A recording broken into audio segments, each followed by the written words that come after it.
देश में अगले साल लोकसभा चुनाव होने वाले हैं। ऐसे में विपक्ष के 26 दलों ने साथ आते हुए इंडिया नाम से गठबंधन बनाया है। ये सभी दल एक साथ मिलकर आम चुनाव लड़ने की तैयारी कर रहे हैं। उधर बीजेपी ने भी अपने एनडीए का विस्तार किया है।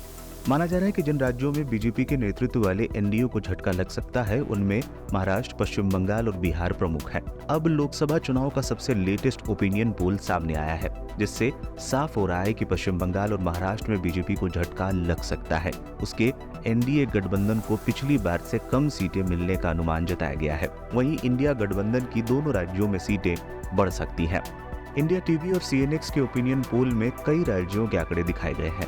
महाराष्ट्र की बात करें तो यहाँ पिछली बार शिवसेना और बीजेपी एक साथ मिलकर चुनाव लड़ी थी। बीजेपी ने 23 सीटों पर जीत दर्ज की थी, जबकि शिवसेना 18 पर विजयी रही थी। इसके अलावा कांग्रेस को 1, एनसीपी को 4, एआईएमआईएम को 1 सीट और अन्य को 1 सीट पर जीत मिली थी। महाराष्ट्र को लेकर ओपिनियन पोल। सर्वे में महाराष्ट्र में बीजेपी को 20 सीटें मिल सकती हैं, यानी कि पिछली बार से 3 कम। वहीं शिवसेना शिंदे गुट को 2 और एनसीपी अजीत पवार गुट को 2 सीटें मिलने का अनुमान है। एनडीए के खाते में कुल 24 सीटें जाने की संभावना है। कांग्रेस को 9, शिवसेना उद्धव गुट को 11, एनसीपी शरद पवार गुट को 4 सीटें मिलने की उम्मीद है। एनडीए और इंडिया गठबंधन को 24 सीटें मिल सकती हैं।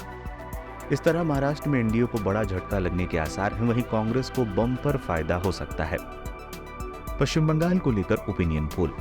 पश्चिम बंगाल की बात करें तो यहाँ 42 सीटों में से टीएमसी 29 सीटें जीत सकती है। वहीं बीजेपी को 12 सीटें मिलने की संभावना दिख रही है। कांग्रेस को 1 सीट मिल सकती है। वहीं लेफ्ट फ्रंट का खाता भी नहीं खुलता दिख रहा। वोट शेयर की बात करें तो बीजेपी को 37%, टीएमसी को 48%, लेफ्ट को 5%, वहीं कांग्रेस को 6% वोट मिल सकते हैं। बीजेपी को पिछली बार से इस बार 6 सीटों का नुकसान हो सकता है। बिहार में क्या है स्थिति?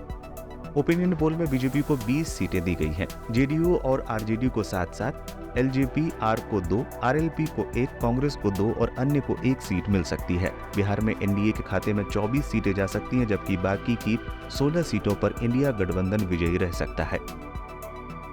अन्य राज्यों में क्या है स्थिति? ओडिशा में बीजेपी को 8 सीट, कांग्रेस को 0, बीजेडी को 13 सीटें मिल सकती हैं। गुजरात में बीजेपी क्लीन स्वीप कर सकती है। यहाँ सभी 26 सीटों पर बीजेपी कब्जा कर सकती है। कर्नाटक के 28 सीटों में से 20 बीजेपी को, 7 कांग्रेस को और 1 जेडीएस को मिल सकती है।